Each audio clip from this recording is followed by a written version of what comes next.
essa nova ciência, essa nova tecnologia vai ser possível nessa nova civilização. Porque se esses conhecimentos estivessem presentes hoje, eles estariam sob monopólio, nas mãos de poucos e sendo vendidos no mundo inteiro e, portanto, gerando uma máquina gigantesca sustentada por um povo já fortemente oprimido, que daqui a pouco tem que pagar para nascer, já paga para morrer, pagar seu oxigênio, pagar, enfim, a taxa de impacto ambiental. É só o que falta inventar realmente nesse mundo, enfim, do jeito que está.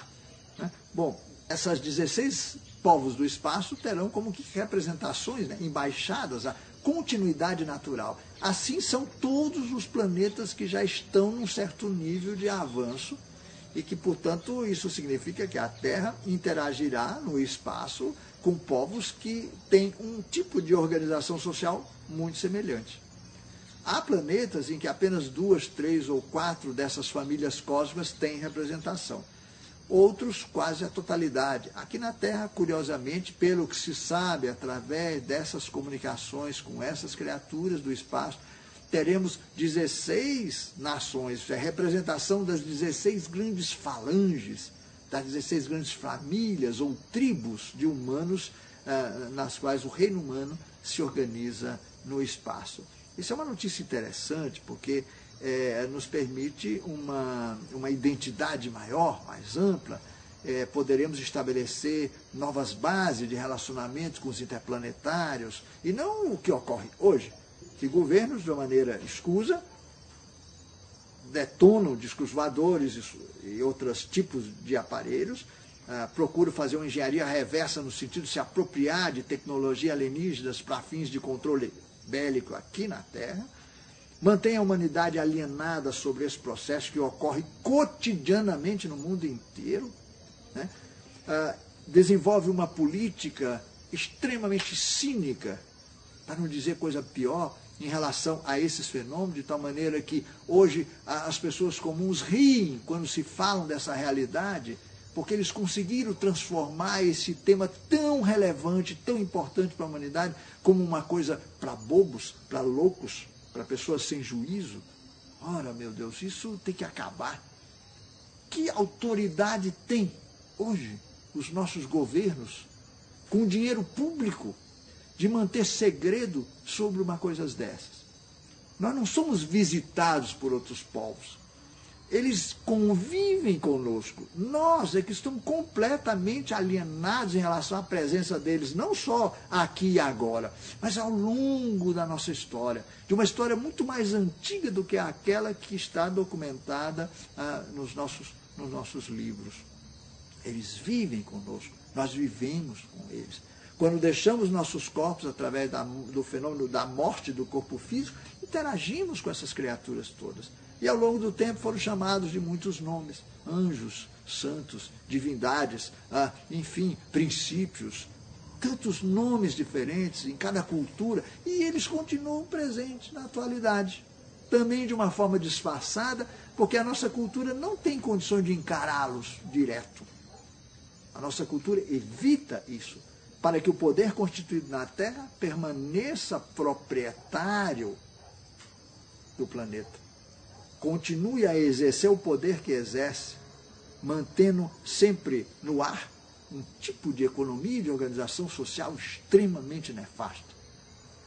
Essas coisas ruirão por si mesmas. Não é necessário que os segmentos conscientes desse fato lutem contra o sistema para que ele seja derrubado, enfim, algo novo nasça. Não é necessário. Não é assim que as coisas realmente avançam.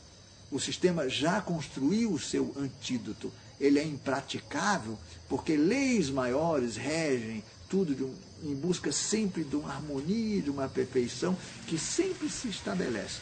E quando essa harmonia, essa perfeição se afasta de um certo, vamos dizer assim, modelo, ele naturalmente, aquela estrutura rui para dar oportunidade para um novo e mais perfeito padrão de organização. A perfeição em tudo. Como nós todos somos seres perfeitos, em que pese as nossas ações e as nossas obras não refletirem ainda essa perfeição, porque o contexto não permite. Somos muitas vezes o que somos, isto é, egoístas,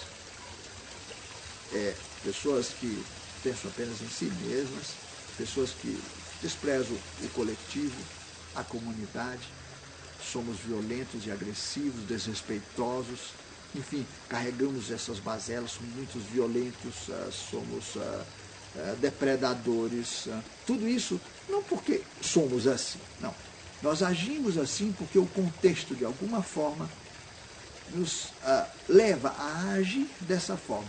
Se não todos, grupos mais ou menos sensíveis a essas energias, fazendo com que a gente acabe tendo que viver numa sociedade que, enfim, que é o que é, que destrói as possibilidades da própria vida no planeta, que governos enganam aos seus próprios povos, e que países desenvolvidos exploram os pobres, e os pobres exploram a própria pobreza para sair dela, e muitas vezes mantêm-se na pobreza para continuar sendo objeto de cuidados de terceiros.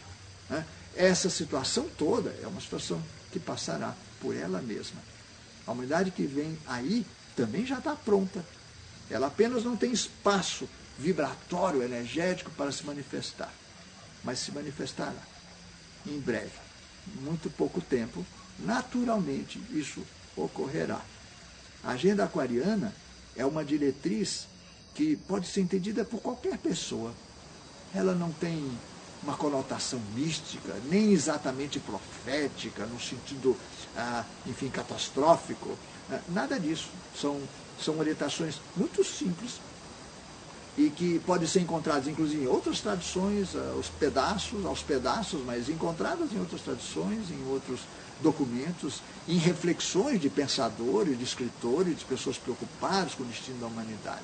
Ela é apenas uma síntese que aconteceu num pequeno grupo mediúnico da cidade de Vitória, do estado de Espírito Santo, no Brasil. E que não é um documento absolutamente, vamos dizer assim, que tem uma autoria, nem elege ninguém como representante dela, absolutamente. É um documento de referência que pode ser abraçado de coração por quem quer que seja. A Rede Aurora, por exemplo, é uma dos agrupamentos previstos para esse futuro que virá. É uma das 16 redes mundiais de estações aquarianas, eu diria, uma das 16 nações aquarianas que estão se organizando. Há muita gente trabalhando, por exemplo, com ecovilas e assentamentos agroecológicos autodeterminados, autossuficientes, pessoas com iniciativas de construir fazendas ecológicas, núcleos, retiros, ashrams. No mundo inteiro existe isso, ecovilas, retiros e outras denominações parecidas.